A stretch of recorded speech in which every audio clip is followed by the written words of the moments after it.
श्रवण जी से मैं पूछना चाहता हूं आपके माध्यम से कि अपनी पत्नी और अपनी बेटी के साथ क्या माननीय मुख्यमंत्री जी का ज्ञान वो लेना चाहेंगे? माननीय मुख्यमंत्री जी ने तो कहा कि अगर मेरी बातों से किसी को ठेस पहुंचा तो मैं खेद व्यक्त करता हूं। देखिए, अब श्रवण बाबू के पास बोलने के लिए कुछ नहीं बचा है। संसदीय लोकतंत्र में जिनको भरोसा नहीं है, विश्वास नहीं है, वे लोग इस तरह का कृत्य करते हैं, सवाल पूछते नहीं हैं और कुर्सियां पटकते हैं, कागज फाड़ते हैं।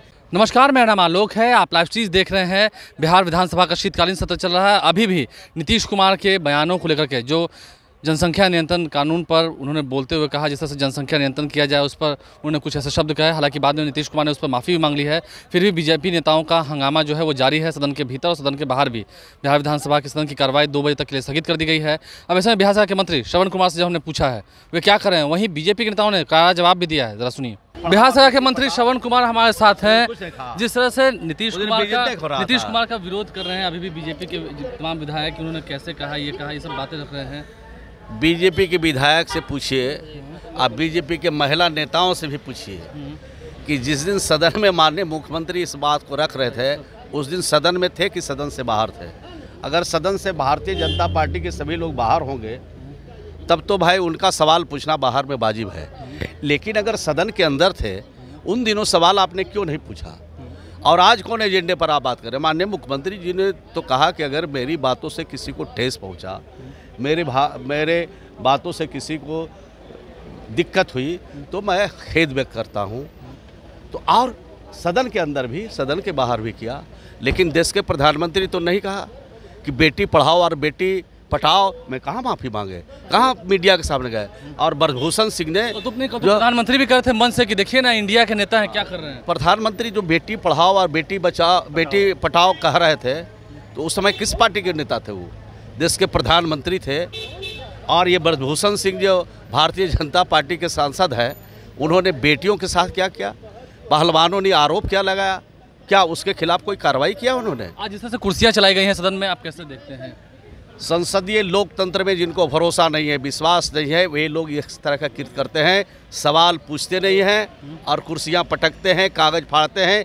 देश की जनता देख रही है, बिहार की जनता देख रही है। आने वाले दिनों में इसका खामियाजा कार्रवाई की मांग कर रहे हैं। जी, आज विधानसभा में कार्रवाई के लिए तो स्पीकर ने कहा कि हम कार्रवाई करेंगे। हम मांग करने की जरूरत कहाँ है? वो तो जो आंख से देखे हैं, सामने जो कृत्य किया है उस पर वो कार्रवाई करेंगे। बिहार सरकार के मंत्री श्रवण कुमार हमारे साथ थे। क्या कुछ वो कह रहे थे, कैसे कुर्सियां फेंकी गई सदन के भीतर, और इस पर तमाम तरह की जो प्रतिक्रियाएं हैं वो आ रही हैं। बिहार सरकार के मंत्री श्रवण कुमार कह रहे हैं कि बीजेपी नेताओं का आचरण ठीक नहीं है, वो देख रही है बिहार की जनता। हमारे साथ राणा रणधीर जी हैं।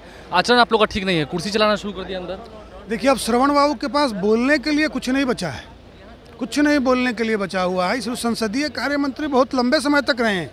उन्हीं से पूछिए ना कि आजकल कभी भी इतिहास में किसी मुख्यमंत्री के द्वारा इस तरह का अमर्यादित और आधी आबादी के प्रति इतना ऐसा क्या? श्रवण जी से मैं पूछना चाहता हूं आपके माध्यम से कि अपनी पत्नी और अपनी बेटी के साथ क्या माननीय मुख्यमंत्री जी का ज्ञान वो लेना चाहेंगे?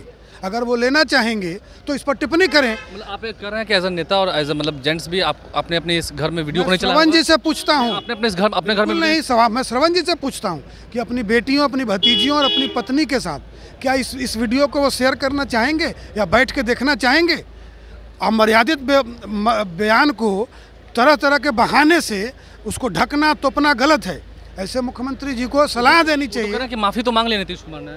भाई देखिए, कोई व्यक्ति मानसिक रूप से अगर बीमार हो जाए तो माफ़ी से काम चलेगा। संविधान में प्रावधान है और लोकतंत्र के आप चौथे खंभे के रूप में हैं। आप लोगों को मांग करना चाहिए कि कोई व्यक्ति की मानसिक अस्वस्थता किसी को हो सकती है।